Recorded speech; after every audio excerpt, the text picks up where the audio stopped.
Canva Magic Studio. So for any content creators out there, anybody that's doing any kind of graphic design or editing, I'm pretty sure everyone's aware of what Canva is. But for those who live under a rock and don't do anything Canva related, what Canva is, it's an online program that helps people with graphic design and make it super easy and seamless and really, really easy to use. I've used it for a while. If you're somebody that doesn't like the intricacies of Photoshop and some of these other confusing programs, you can quickly do stuff in Canva. They have a bunch of cool templates. They have these things called the brand guides where you can upload your logo, your color palettes, and some special pictures, and it'll automatically generate different kinds of documents, social media posts for you. Pretty cool program. Just a matter of time before they implemented AI. And of course, they just dropped a big one this last week called the Magic Studio, where what it looks like to me is it looks like they've taken all of the different AI features, right? Like you have generative fill with Photoshop. We could talk about that another segment.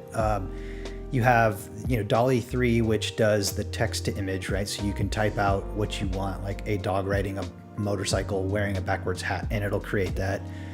You have all these different tools, and what it looks like is it looks like Canva took all of those different tools and put them all together and made them available within Canva as like a little plugin. Huge thing for the space, because I feel like content creation, maybe I'm going out on a limb here, maybe this is hyperbole, but I feel like in the past, when there was a big thing that took over and disrupted society or disrupted an industry, I feel like it always started with the bottom tier stuff, right? Like it would affect things at the bottom, meaning like the jobs that were tedious, the things that people didn't like to do. Like it kind of wiped out the lower end jobs or the lower lift jobs. I feel like AI has actually worked the opposite. Like it's taken over jobs that are really, really important, right? Like it can write code, it can create websites, it can do high-end graphic design. Like it's not taking away some of the lower end jobs, it's shooting for the top. And like product engineers and stuff, like you don't even have to write code anymore. You tell it what to do and it spits out the code perfectly. That's what I think has been so fascinating with AI from my point of view. And these content creators, like graphic designers, video editors, those are highly sought after tasks. We're starting to see all these different tools that are taking over that, right? Like everybody, I don't know if everybody knows about it, but you got programs like Midjourney that are creating amazing graphics that are so hyper realistic. And Photoshop's got AI in it now. And to bring it back around, like content creation as a whole is a huge industry. But AI, I feel like, is attacking all of the top things. It's attacking graphic design, it's attacking video editing and all these other things. I think Canva is going to blow up. I think Canva is kind of a go-to for content creators. And now with the capabilities that it just dropped, being able to text to speech, text to image, it does video editing now. Like it's just going to make life so much easier for the content creator that doesn't have access to a team of editors, to a team of graphic designers for YouTube thumbnails and whatnot. So I see this as a huge play. Have you ever messed around with Canva at all? Yeah, I actually spent a lot of time at one of my jobs when I was in college. I worked part-time for a senior year. I did a lot of content. I was able to grow a Twitter pretty substantially just through making a lot of content, and I used Canva for a lot of it. And so it's always been very intuitive, and this just makes it that much better. And I think, touching on what I said earlier, the fact of efficiency, the fact of AI is just making things that we used to do tedious, easier, better, and have a better product at the end of the day. This reminds me a lot of what Framer released a few months ago, where you could start a website with AI, type in what you want, a modern website about everything new happening in AI, and it would spit out this whole thing. You could tell it to create certain sections and all that. And, different but same, because, it's in the same relatively type of space. Figma kind of lost a little bit of, it felt like Figma lost a little bit of steam to Framer because of that huge upgrade. It like Figma, I think eventually has come out with AI or is still working on it. I think I remember I saw a job posting for, stuff on AI. So they're trying to catch up to it, but this is huge for Canva, I think. It's such an easy tool to use right now, and this is just going to make it so much better and make it just a lot, I don't know. It's just like we've talked about it a lot, but to be able to do stuff that was, like you said, reserved for graphic designers, was reserved for photo editors. Now you're just telling a computer to do, and it does it in a few seconds. I think cover letters is a great example. I used to spend 30 to 45 minutes on a cover letter. Now I paste my resume in an AI and the job description, spits out a cover letter like that.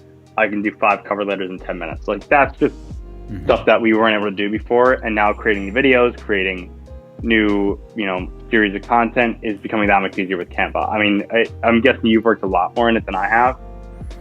Yeah, I've bounced around back and forth between Canva and like if I need something quick, I'll use Canva. But for the most part, I like using Photoshop. But I'm really looking forward to messing around with Canva a little bit more, just to start playing with all these new tools. Because in the past, Canva was kind of always like Photoshop on a budget. It kind of felt like Photoshop was still superior just with the pure capabilities of it all.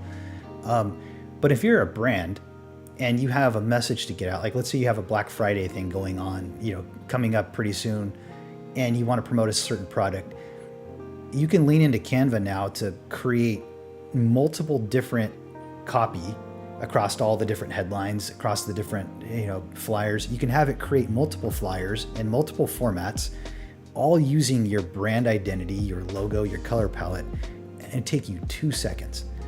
Like going into Photoshop and creating all of those different artboards and putting all the different messaging and then brainstorming what kind of copy you want to write, what's the offer, what's the code, what color, what I'm a stickler for contrast and stuff like this. So like if the title is bold and it's a specific font and it's 60 pixel, your subheadline needs to be half the weight but also 50% of the text. Like I get into all of that, right? Like Canva does all that for you now. Yeah. So you don't even have to really have any kind of graphic design expertise or any kind of knowledge at all. You literally just tell it what to do, and it's your personal graphic designer, and it's doing videos now too. You can now edit video in there. So, I mean, this whole AI movement is just blowing up the content creator space in my mind. I feel like that's one of the biggest spaces that's being hit at the moment. And maybe I'm paying attention to it more because I sort of come from that space with the last project that I worked on, where it was highly dependent on creating content around baseball stuff, video games, streaming. But I know what the problem is and some of the headaches that I had where trying to create thumbnails and finding a good graphic designer that knew how to make a good thumbnail, and it didn't look like it was clip art and really cheap. And then you have your video edits that you can get lazy and just upload something with hardly any edits, or you can dive into special effects and different types of transitions, and it goes on and on and on. But now you have these content creators have so many tools at their disposal with using ChatGPT for ideas, right? Like that's another thing that content creators always struggle with is ideas for new videos. All the guys that I was working with before, that was the number one complaint is like, I don't know what to do. I'm not creative. I play video games and I stream and I'm entertaining, but how do I keep going? How do I make something different? How do I iterate? So the content creator space is fascinating to me, and I feel like I've got a pretty good finger on the pulse there. But Canva, I think, is going to change the game with this Magic Studio. And you better believe this is not the only thing they're going to drop. Like, it's going to continue, right? Like, Midjourney is creating these mind-blowing visuals. Canva's now going to be able to do that. And video editing, you have programs like Opus Clip, which you just you upload a link to a video, or you upload the video itself, and it automatically scours the transcript for an interesting part. It'll clip it, edit, and give it to you. Canva can now do that. Like it's what else is coming, man? Like this is moving so fast, I used so Opus cool for to the see. first time. I used Opus for the first time on a friend's video, and I'm just like, that's where all the clips are coming from on my Instagram reels. Because Hmm. nowadays, I mean, 2 years ago you never saw it, but now it's like all podcasts is, and we will do this too. So give any don't give any backlash. But the all the feed now shorts are just podcast clips, and it's a great marketing play. People who are doing it are super smart. They're people who have. Matt Rife is an example. He's a comedian. He made $25 million in the past year, and he started during the pandemic by posting short clips on TikTok. Hmm. And then he sold out his world tour, and now he's kind of has a special coming to Netflix. Funny dude, like he's very good at what he does, but comedians, it's used to be very, very hard to get noticed because you would have to go to these clubs, you have to post your content on YouTube in long form, and then these people are just like, I'm just going to post this on TikTok, and everyone's like, okay, 60-second clip. I want to go see the rest of this guy's stuff. They go into their TikTok, they watch 9 more clips. They go into YouTube, they watch the last special. Hmm. Their stuff gets curated to their feed, and now they see their tour. They buy their tour. It's just a flywheel of stuff, and all that is just being made a lot easier. It used to be he had to go in, edit his clips, find out the best ones, put captions on them, put the camera cuts right. Now it's just you plug it into something like Opus, and it's like, here's why this clip is going to be really good. Like it tells you, and it gives you a rating. And I'm like, it's crazy stuff. And Canva, in college, a lot of design students used to use Canva a lot. They would spend time like editing every little piece of it. And now they can like, what is school nowadays? Like with the AI, like what is school? I don't even know. Like every test answer you can look up, it's not like you're looking it up. We used to have to paste test answers into Google, and you would hopefully find like the test question on like a PDF document that like the teacher grabbed it from, or maybe it's on like that website. I'm forgetting what it is. Oh, Chegg. That got a lot of kids through college. I've used it, hand up. But now you can just post things into ChatGPT. And school is just becoming like, they need to, curriculum needs to be able to have this in it. Because I think Sully of the AI agent app Cognosis, his header on his Twitter was one of my favorite quotes ever. It's, AI won't replace humans, but humans with AI will replace humans without AI. Design curriculum and all that needs to have lessons on how to use Canva Magic Studio. If you're a graphic designer who can now output, instead of 1 or 2 things a week, you can now output 10. People are going to want to hire you versus the person who hasn't, picked up on how to use Magic. And like we've seen, it's all about, an AI can do really whatever you want it to do. It's just all about, how good you are at telling it what to do. Like you can tell it, hey, create a cover letter, or you can tell it, create a cover letter, use my tone of voice, include this sentence, make it sound like I'm really excited about this job. And the better your prompts are, the better the result you're going to get. And I think it's going to be the same thing with Canva Magic Studio. And I think people need to learn it, and curriculum needs to teach it. Absolutely. The whole school system, education, we're going to have to spend another 3 hours on another podcast for that, because I can go on forever.